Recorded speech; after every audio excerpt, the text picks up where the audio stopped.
How trust became London's most valuable export. Trust doesn't appear on balance sheets. It isn't traded on exchanges. And yet, without it, nothing in finance survives. Today, trust matters more than ever because modern markets no longer rely on proximity, shared borders, or even shared currencies. They rely on belief. Belief that contracts will be honored. Belief that systems will function under pressure. Belief that when uncertainty arrives, someone will hold the line. And for centuries, that belief has quietly pointed toward London. To understand how this happened, we need to look beyond money itself. Because wealth alone does not create influence. Stability does. And stability is built not through force, but through trust accumulated over time. London did not become powerful by producing more capital than others. It became powerful by becoming the place where capital felt safest passing through. In the early days of global trade, trust was scarce. Deals crossed oceans. Communication was slow. Enforcement was uncertain. Merchants risked everything on promises made far away. In that world, reputation mattered more than profit. One broken agreement could end a career. One honored commitment could build a dynasty. London absorbed this lesson deeply. Its legal systems prioritized consistency. Its courts emphasized predictability. Its institutions valued continuity over speed. Over time, these choices created something rare, an environment where agreements outlived individuals and trust outlived transactions. At first, this trust was local. Merchants trusted other merchants. Banks trusted familiar names. But as trade expanded, so did the scope of belief. Foreign traders began routing deals through London not because they had to, but because it reduced uncertainty. A contract governed by London law felt sturdier. A dispute resolved in London felt fairer. Trust became portable. It traveled with documents, currencies, and expectations. And as it moved, it multiplied. The more trust London accumulated, the more essential it became. The more essential it became, the more trust it attracted. This was not accidental. It was cultivated slowly, deliberately, and often invisibly, because trust is not declared. It is earned, transaction by transaction, crisis by crisis, century by century.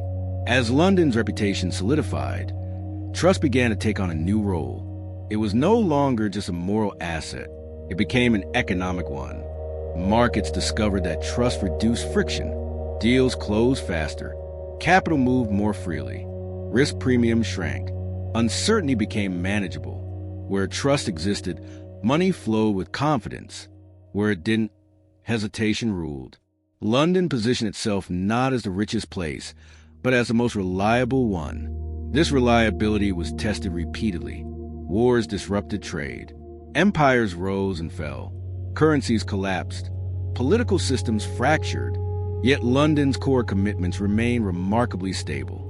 Contracts were honored even when circumstances changed. Courts continued functioning even during crisis. Institutions adapted without abandoning their principles. Each test reinforced belief. Foreign governments issued debt governed by London law. Corporations structured agreements under its jurisdiction. Banks settled disputes through its systems. These decisions were not ideological. They were pragmatic. When stakes were high, trust mattered more than convenience. Over time, this created a powerful feedback loop. The more critical the transaction, the more likely it was routed through London, and the more essential London became, the more carefully it protected its credibility.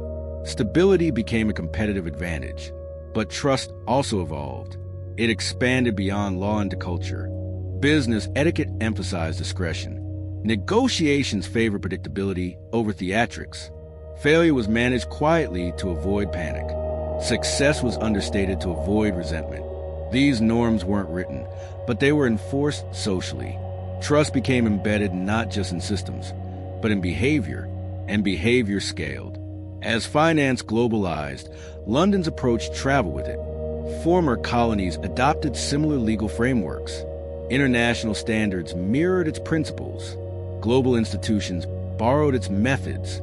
London exported not money, but confidence, a template for how financial systems could function without constant disruption. This export was subtle but profound. Because once trust becomes systemic, it no longer belongs to any single institution. It becomes the infrastructure everything else relies on. And that infrastructure was about to face its greatest challenge. The challenge arrived when trust was needed most. Global crises have a way of revealing what systems are truly built on. When markets are calm, trust feels abstract. But when fear spreads, it becomes the only thing that matters. During moments of panic, money looks for safety before it looks for profit. And safety is defined not by promises, but by history. London faced this test repeatedly. Financial shocks rippled across continents. Institutions failed. Confidence evaporated. Yet time and again, capital flowed toward London instead of away from it. Not because the city was immune to crisis, but because it was predictable within it. The rules did not change midstream. The courts remained functional. The mechanisms for resolution were clear, even when outcomes were painful. This predictability became the city's quiet defense system. When panic threatened to turn into collapse, trust slowed the reaction. Market participants believed that processes would hold, that disputes would be resolved, that obligations would be met. This belief did not eliminate losses, but it prevented chaos. The difference between a crisis and a catastrophe is often measured in trust. But this reliance created tension. The more the world depended on London's credibility, the greater the pressure to maintain it. Mistakes became more costly. Missteps risked global consequences. The city could no longer afford inconsistency. Every decision carried reputational weight far beyond its borders. Inside the city, this awareness shaped behavior.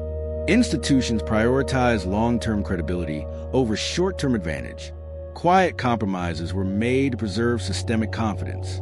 Rivals cooperated behind the scenes to prevent public breakdowns. The goal was not to win every moment, but to preserve the system that made winning possible. Trust, however, is fragile. It accumulates slowly, but it can erode quickly. Scandals tested the city's image. Regulatory failures raised questions. Ethical lapses challenged assumptions. Each incident chipped away at the belief that London was different. Each required careful repair. Repair did not come through denial. It came through correction. Rules tightened. Oversight increased. Transparency expanded cautiously. The city adjusted without abandoning its core identity. Trust was not defended with words. It was defended with action. Because in finance, trust does not respond to explanation. It responds to consistency. And consistency is tested most when the pressure is highest. The climax was not a single moment, but a pattern revealed over time. Again and again, when uncertainty surged, the same outcome repeated. Capital moved toward environments where trust had already been proven, not promised, not marketed, proven through decades of predictable behavior. London's greatest export was never currency or expertise. It was reliability under stress. This reliability became the city's quiet advantage. When others reacted emotionally, London responded procedurally. When systems elsewhere froze, its mechanisms continued operating. When confidence wavered, its history provided reassurance. Trust functioned like an invisible shock absorber, softening blows before they became systemic failures. The resolution of this story is not triumph, but responsibility, because trust is not a static asset. It demands constant maintenance. Every decision, every reform, every crisis response either strengthens or weakens it. London's influence today rests not on size or speed, but on its ability to remain credible in a world that is increasingly volatile. Modern finance now depends on this credibility.